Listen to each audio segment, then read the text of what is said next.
I am the walrus. I'm the walrus.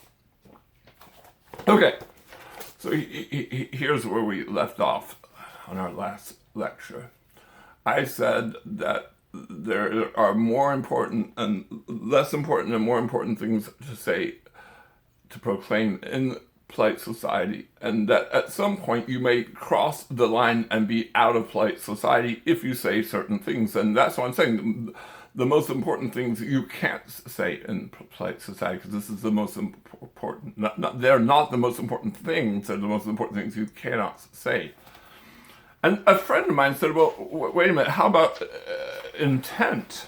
And he said there should be a y-axis. And I had thought about this, but I didn't know what it should be. So I have now a y-axis, which is how you proclaim things. Because if you publish something in New York Times, or you just blog something or put something on YouTube, for crying out loud, that's different, I think. And who you are. If you're Oprah, then that's one thing. If you're just Joe in the bar who's drunk, that's another thing. And then there's even a Y. This will be the Z axis. This is three-dimensional. And this is the why you said it. And I think that this is important too. This is the intent, but you can't tell intent. And I think this is going to make things really difficult. So I think you end up like something like this. So let's take an example. Let's talk about Holocaust denial.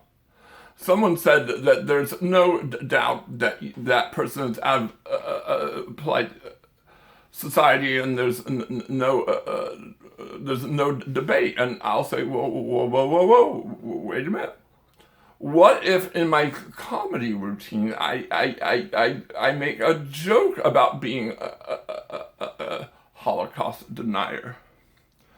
Can comedians make jokes? And think about this. If they can't make jokes, can at least a bunch of comedians around a table in New York City sitting around, you know that they tell horrible jokes. The ones that they don't tell on stage, you know that they're going to be telling these kind of jokes. And even here, look, at this point right here. So Pat Buchanan, a Catholic guy who ran for president, he wrote a book which I love. I make my kids read parts of it. I don't believe it, by the way. I think he's completely wrong, but I love having my kids read the book. It's called A Republic, Not an Empire, in which he says that everything since the Spanish-American War, when we took over the Philippines and Puerto Rico, ever since then, America has been an empire, and it shouldn't be. So he attacks all this stuff, including World War II. Now, if you think that we shouldn't be in World War II, you're a Nazi. And that's what he's accused of. And again, I think if you read the book, he's not a Nazi. Though William F. Buckley wrote an article saying, Pat Buchanan, you're pushing the anti-Semite. I'm about to throw you out of polite society. I mean, out of conservative polite society, which William F. Buckley could do if he wanted. So again, this I understand this is going to be complicated, and so this original one that I have is not great. And we realize the line is not straight. That the line curves, and it depends on who you are and what your intentions are. So let's go back to someone who just flat up says the Holocaust didn't happen. By the way, William F. Buckley was after Pat Buchanan, not because of his book, A Republic, Not an Empire, but because Pat Buchanan made some claims that some things in the Holocaust were not right. I don't think you even get to do that unless you're a historian working within a certain parameters. We just say you cannot deny the Holocaust. And my question is, why would you deny the Holocaust? Now you might go, well, what about the moon landing? Why did you do that? And I said, well, I don't know, but it doesn't really matter. Oh, by the way, let's talk about me getting punked by Steph Curry. So Steph Curry came out and said, hey, of course I don't believe that. What kind of idiot thinks I believe that? I just didn't want to say anything because I wanted to see how many idiots I could punk.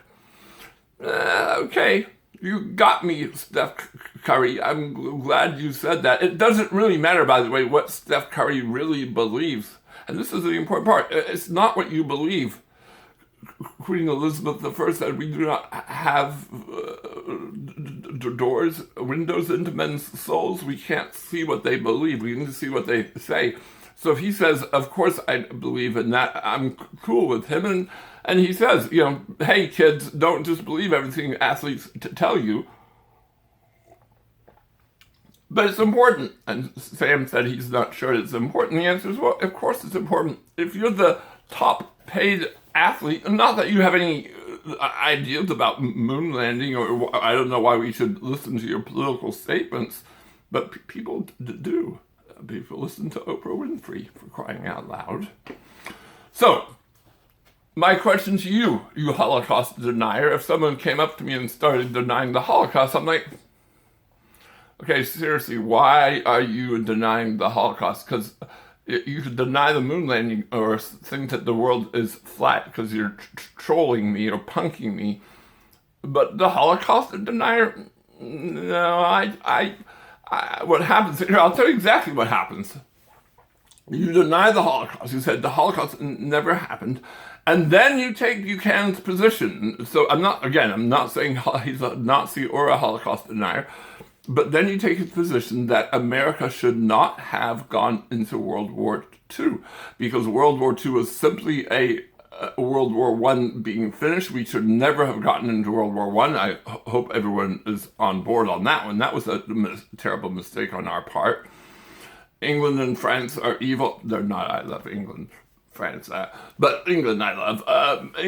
But you could argue England and France are bad. We should never have gotten into World War II. Germany would have attacked Russia. We would have had both of them, destroying themselves.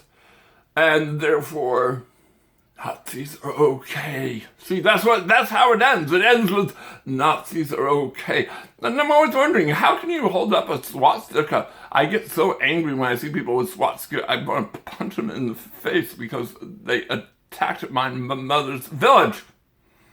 And they're like, no, we're not that bad because the Holocaust didn't happen. See, we're just like World War I Germans. And I show my kids All Quiet on the Western Front, and we know the World War I Germans were nice boys. They loved their moms, and they loved girls, and they just were normal guys. So, Holocaust deniers are part of not polite society. Now, here's the question that I want to talk to next time. And I think it's so important, because what happens is this. If Nazis are in not polite society, impolite society, this is why everyone calls their enemy a Nazi. At least everyone on the left calls the people on the right a Nazi because they're trying to push them out of polite society. Do you see how wrong that is? How evil that is? If you call someone a Nazi and they're not really a Nazi? No? Well, let's talk about it later.